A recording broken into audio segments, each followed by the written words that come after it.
Warning: the show you are about to hear contains muscular, intelligent, and intelligible sexy men discussing B-movies, and will contain movie spoilers. Only one of the previous statements is actually true. You decide. So light that fuse and let it burn. There's no escape, there's no return. Exploding heads and synthwave licks. We're deep in cult classic kicks. Low budget dreams that never quit. Every frame a misfit hit. This is the B-Movie Blitzkrieg Podcast. This is Duncan The Baz. The B-Movie Blitzkrieg Podcast. Welcome back to the B-Movie Blitzkrieg Podcast, the show where the future is grim, the dialogue is grimmer, and the wigs are made of whatever was lying around in the props department. I'm your host, Duncan McLeish. Welcome to the show. I am your post-apocalyptic pathfinder through the irradiated wastelands of cinematic insanity. This is the podcast where plot lines are optional, acting is a suggestion, and the only thing more dangerous than the mutants is the editing. This week, we're strapping on the shoulder pads, polishing our crossbows, and diving headfirst into the radioactive rubble of 2019 After the Fall of New York. A film that asks the question, what if Escape from New York and Mad Max had a baby and then dropped it on its head? Released in 1983, but set in the far-flung future of 2019. This Italian sci-fi epic delivers everything that you'd expect from a post-Newt fever dream. It has laser duels, monkey-faced mutants, inexplicable dwarves, and a hero who looks like Snake Plissken's less committed cousin. And of course, I'm not facing the cinematic Chernobyl alone. Joining me is the only man who could survive a nuclear holocaust armed with nothing but a mullet and a bad attitude. He is my co-host. He is the man, the myth, the legend, the Baz. Jawohl, mein Führer of fear. Let's crush Paris between the heels of our cinematic jackboots. Let's Krieg! Little fact here, right at the intro thing here. Are you aware that you have seen another movie from this director? No. Right, Not surprised, but given the let me blow your tiny mind. Way back in the podcast Under the Stairs days, we did an episode dedicated to Giallo, and Sergio Martino, director of this fine movie from 1983, almost a decade after the movie we reviewed, made this because he went into sci-fi and weird shit. But he directed a certain little movie called Torso. Torso, I knew you were going to fucking say Torso. Which you loved. You loved a bit of Torso. You loved it because it was titties everywhere. So titties equals Baz enjoyment. We're going to jump in. Tenebrae did, but anyway, let's not pull at that thread. I'm telling you, by the time we drop this episode, that first episode will be out for a while, and the cinematic whiplash we are going to get from listeners who realise that you scored Hard Ticket to Hawaii above what you gave Tenebrae is going to upset everyone, right? Forever. So with that in mind, we're going to take a short break. When we come back, Baz is going to give us the plot to this just piece of joy. And we're going to be doing it right after this. And welcome back, ladies and gents. This is a segment that I've called Parsifal's Plot Pile-Up, where Baz is going to take us through a breakdown of the plot of the movie 2019 After the Fall of New York. Baz, the floor is yours. Thank you, mein Führer. So, 2019, After the Fall of New York. Let's just push the dates aside, right? Okay. And you'll notice I am very carefully avoiding any reference to 9/11. You are. I also want to note that 2019 is when COVID officially started, so I want to say that we're maybe ahead of the curve on this one. It's just we found a cure quick. So there's been a nuclear apocalypse, Duncan.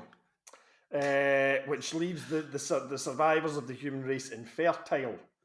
Our hero is the mythically named Parsifal, who I believe is a kind of character from Arthurian legend. It is indeed. The name, not this fucking idiot, but the name Parsifal. I think, is from Arthurian legend. This one, however, is a streetwise death race driver with a paunch on for chain mail and a jaw you can forge horseshoes on.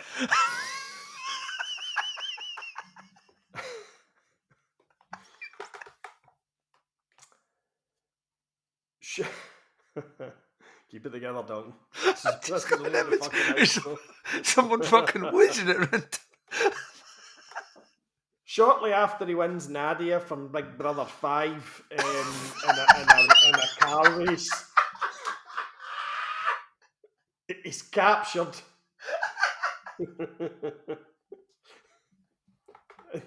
And he's taken to Alaska, where or a small polystyrene model of Alaska. Shaped like Alaska. Yeah.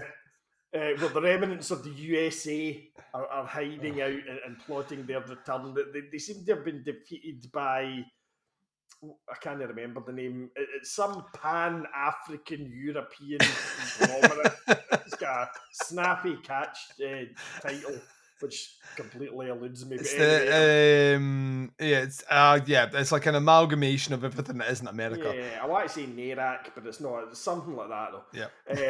Anyway, the US, they're in a huff in Alaska, and they're just plotting their fucking how they're going to win their country back. The bold Parsifal is asked to go back to New York. Begs the fucking thing. Well, why did you drag him all the way to fucking Alaska when you're basically going to have to send him back? Yeah. We'll keep that for the plot holes. And while he's in New York, he's to rescue a fertile woman who has been identified by the Americans' genetic robot, whatever that is. And in return, he will get... Never thought I'd say this line in my life. In return, he will get a place on the rocket ship to Alpha Centauri, where America are going to relaunch the entire human race in this poor cow's uterus, basically. It's not that far from Elon Musk saying that they're just going to colonize Mars. So I'm going to say that this movie is weirdly prescient. So... hopefully, fucking Musk isn't basically going to gang rape some poor woman right enough. Well, hasn't he fathered like about 1 million kids though? Possibly. I think he has. I think he's got an obscene amount of kids by different women because he feels he needs to pass his, I'm going to say it, genetic seed. Tainted seed. Anyway, right. Basically, that's what's basically a cross between, as you've said, Escape from New York. Mm-hmm. And The Handmaid's Tale. But it has much more in the way of irradiated jazz horn players. Yeah. Which don't feature in either of those other titles, but they're in this a lot. It's a choice. It's a stylistic choice. It's a bold one. Do you want a fun factoid before we get into the guts of this slut? Please. Valentine Monnier, who is the nearest we get to a female lead in this film, once claimed to have been the victim of Roman Polanski's surprise sex antics. Yeah, there you go. She accused the bold Polanski of the old rape. Well, let me blow your mind one step further. Keeping it light on the Blitzkrieg. Here's my little factoid here, Baz. The man who is behind the desk in Alaska at the government building, who sends him on his mission, is Edmund Purdom, who is the killer in Pieces. Okay. He's the headmaster. I can't believe you've come here to interrogate me. Same actor. So there you are. Yeah, just for whatever reason, that Spanish actor just appeared in this Italian sci-fi masterpiece 1 year after Pieces. So there you are. Well, what a year he was having. What a year. I'll tell you what nut he got, I'll tell you. Your fun factoid was certainly lighter than mine. And with that, we're going to take a short break. And when we come back, we're going to be talking about the top 5 rad, sad, and bad of 2019 after the fall of New York. Right after this. And welcome back. I've called this segment the top 5 moments that survived the bomb. We're going to break down our top 5 rad, sad, and bad moments from this movie. where to start with this one. I suppose the obvious one, and you kind of touched on it a bit earlier on, is the fertility plotline in this movie. I mean, it doesn't really make a whole lot of sense. Literally, the movie hinges on them finding this most precious of fertile women who is frozen. Yeah. Not in carbonite, but she's frozen. And you would think a commodity like this, as rare as it is, would have, like, I don't know, a fucking like well-trained militia army designed to protect her. And there's there isn't that in here. And also, that's not how, like, you know what I mean? Like, if everyone's infertile, that's not how that works. No, I know. You know what I mean? To go back to your first point, there is no army protecting her. It's her dad, and I'm pretty sure he's been fucking her. You know what I mean? And that ain't how that works either, Duncan. Yeah. One of the lines I'm going to come on to later on addresses some of the failings in the fertility plotline. Which is a big, like, someone made a conscious choice in their post-apocalyptic movie, which basically rips off Mad Max and Escape to New York. Did they need this fertility plotline?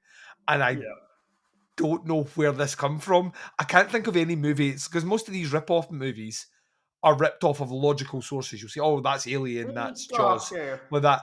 I'm not aware of a movie in or around this time period which has a similar plot that you could just, like, wholesale bring into your Italian exploitation movies. So, not in terms of the fertility bit. No, like, not at all. Like I say, the obvious comparison there is The Handmaid's Tale. Now, there was the previous Handmaid's Tale film, right? That was nowhere near as early as this. I mean, 83. Handmaid's Tale was the 90s sometime kind of thing, you know. So no, this idea of infertility, like mass infertility, I don't think was kicking about at this house. So is that going under the bad column? Oh, this is bad. Yeah, like, it's bad because it's a whole fucking swath of this movie, and it's not good. Like, anytime we're talking about the fertility stuff on screen is a bad bit in the movie. Hard to argue with that. Want to hear something rad? Give me the rad, Baz. Even after 20 years after a nuclear apocalypse, some motherfuckers are still taking the time to accessorize. Leather-studded chokers and whatnot. I mean, all sorts. They know how to dress, man. You know what I mean? Fuck all to eat. Fuck all to shag. My God, can they dress? Do you know another film that reminded me of a bit, which I don't think is in our plan going forward at the moment for any of the seasons that we're going to do this show, but that I would maybe like to have shoehorned in, is the Bronx Warriors. Oh, yeah. Which was a huge favourite of mine when I was young.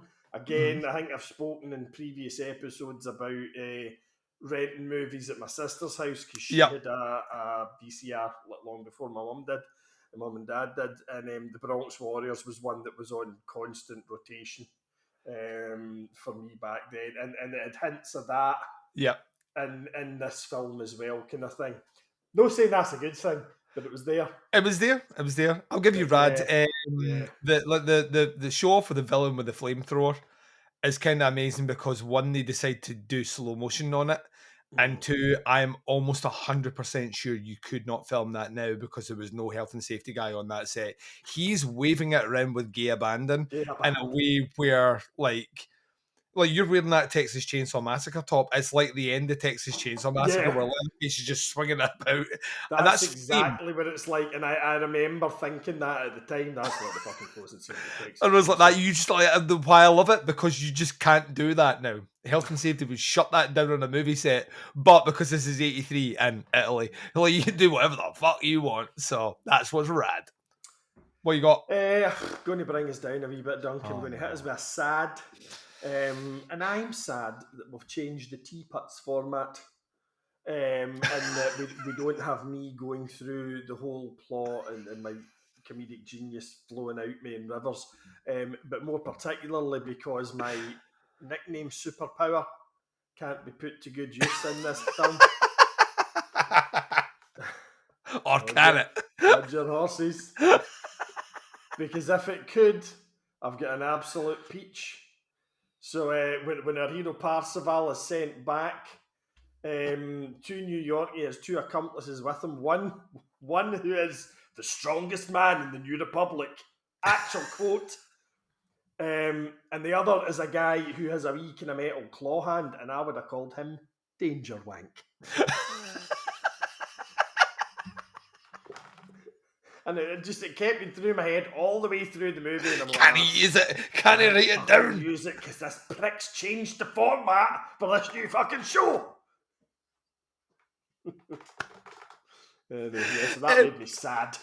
Let's talk about is it bad, is it rad, or is it sad? The ending of this movie where it just finishes. Like they just like that. Once again, this is an Italian thing. Like specifically, they get to a point where they're like that. Well, there isn't really an ending here, and they're like that. Finish the film.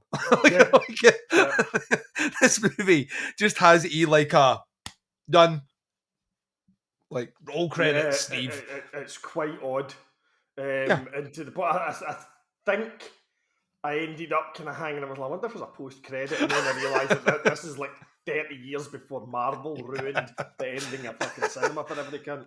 It's so cheap because they clearly the ending of this movie is not important as making the movie, so that's why you don't get one. Yeah. What you got next? Bad. Oh. And bad is the use of molten candle wax as ear defenders against a sonic weapon. I wondered what he was doing at first. Oh, what is he fucking scraping about for?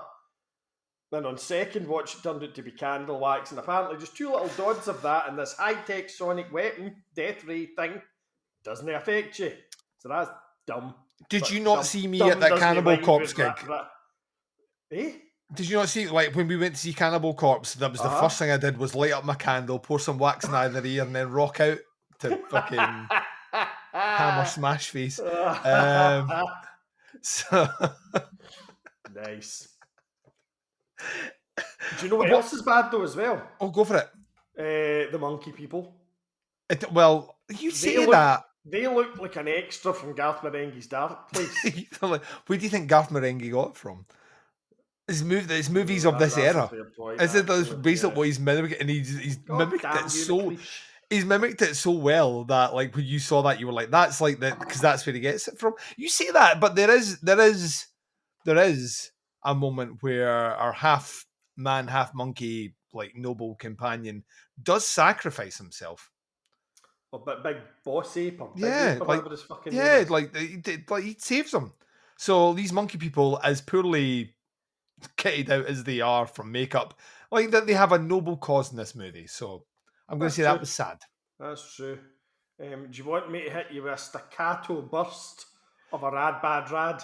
Yes. A rad mad rad. Yeah, let's finish on a staccato burst of go for it. Let me cock my Schmeiser. That's my German-made machine gun because we're on the Blitzkrieg. One thing that's rad is the rat budget. Yes. I mean, the effects are dreadful.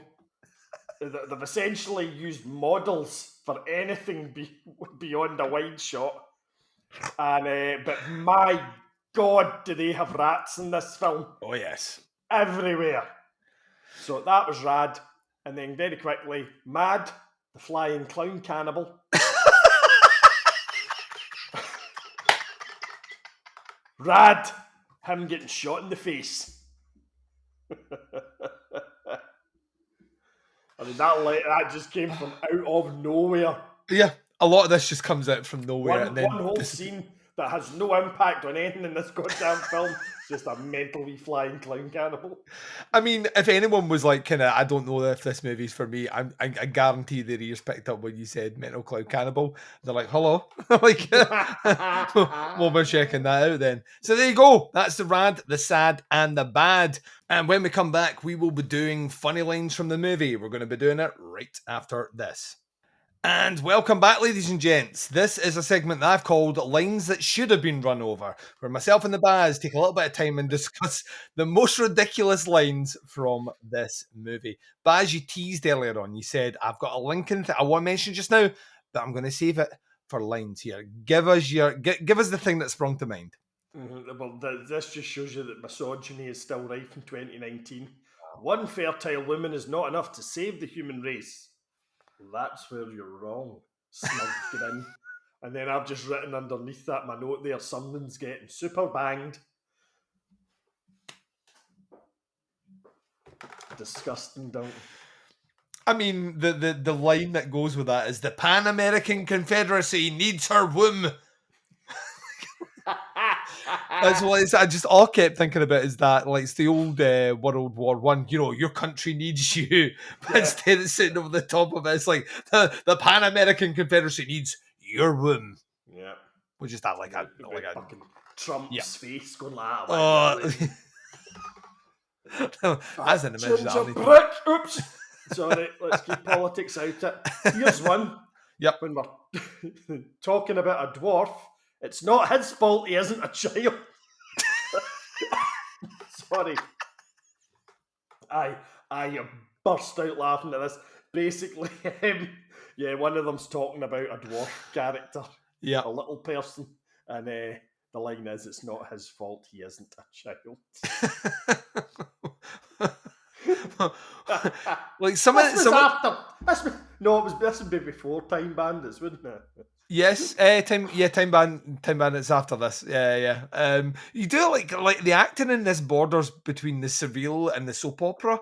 It's kind of amazing. Like the line that I picked out here is not an amazing line, but it's kind of handled in like Joey from Friends smell the fart acting.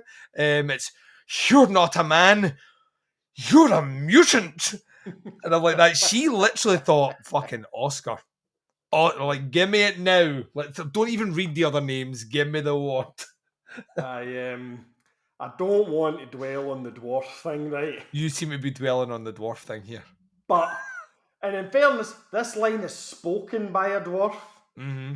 I want you to promise that when you leave this place, you put me in your suitcase. Have a bit of respect, son. Come on now.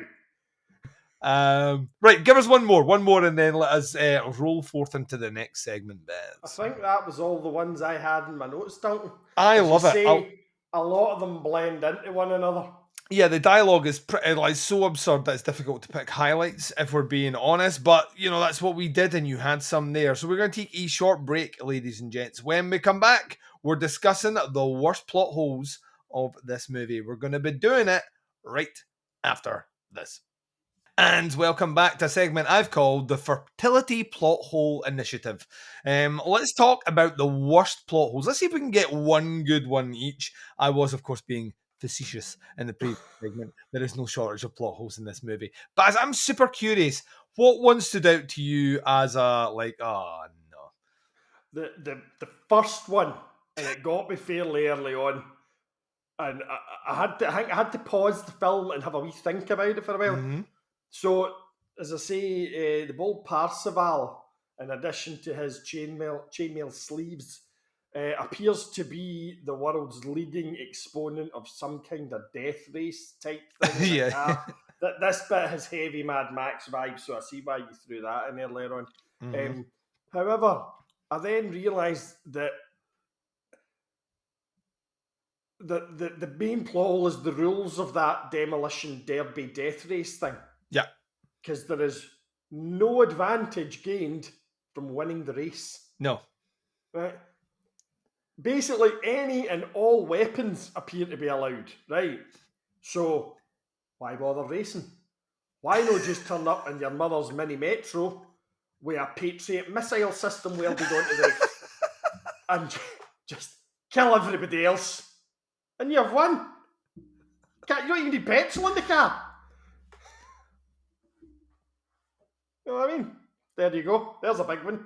Well, let's bookend this. If that's where you're coming in at the start, let me come in at the end. Like I said before, this movie ends, but it ends in a kind of like high five, we did it, with no exposition, no text saying, and from this moment, they repopulated the earth. It literally is, we've done it, we've got the fertile woman. To So, space. Yeah, like there's nothing after it. So, like, I mean, we understand how shagging works, but I also understand how inbreeding works, and I'm just going to say that that'll happen quick, right? Yeah, So I'm going to say yeah. that mini solution may run out in 2 generations' time. So yeah, that's to me is a massive plot hole, in that I could understand if there was a lot of women they managed to get in the spaceship, but only one she ain't repopulating shit. In addition, so I'm tagging on to your plot hole at the end here, because this bit's at the very end, but just before the very end, just before they're leaving their magic spaceship, the president kind of reveals that he is too frail to survive the G-forces of takeoff. Yep. So he gives up, very heroically, he gives up his space for Parsifal, who was actually going to get fucked over and left on Earth anyway. Yep. But apparently, so while he is too frail to survive these G-forces, everybody else is quite capable of just standing about and doing their normal business as this thing thunders into space. Yep. Well, what you No. don't know is he stayed there because he has a time machine which takes him back to 1982, where he becomes the dean of a university in which he goes around killing people using a chainsaw. Stop talking about pieces. Sick to this is- death you already. It's exactly what you think it is. Right, we're going to take a break. When we come back, we're scoring this and bringing this show home right after this.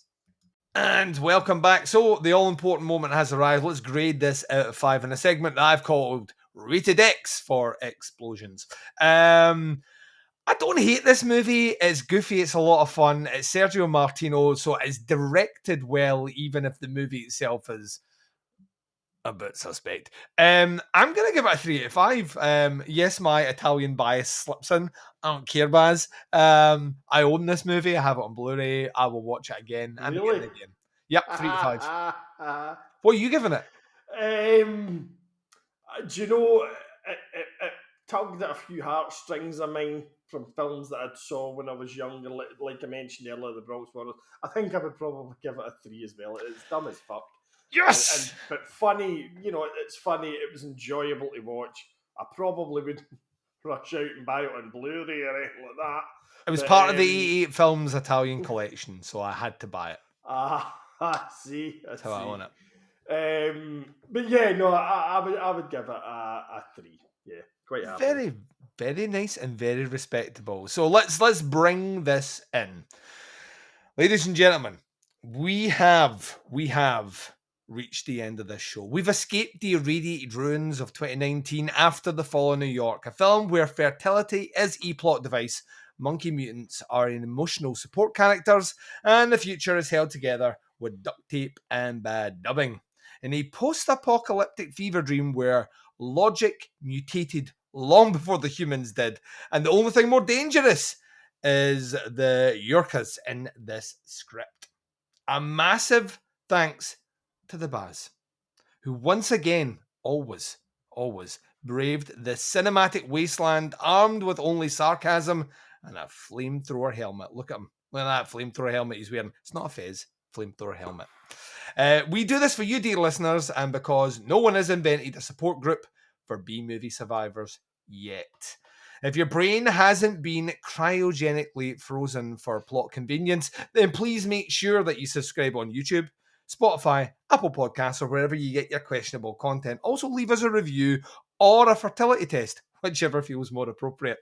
Next time on the B-Movie Blitzkrieg, we are heading, oh yes, deep into the toxic wilderness of prophecy from 1979, a film that asks what if environmental horror had a mutant bear the size of a camper van and the tone of a sweaty courtroom drama? That's right. Until then, stay groovy, stay grindhouse, and remember, here at the B-Movie Blitzkrieg, the bizarre meets the brilliant, one B-movie at a time. Say goodbye, Baz. Goodbye, my sexy stormtroopers. Every time, man. Every time. Signing off. Blitzkrieg!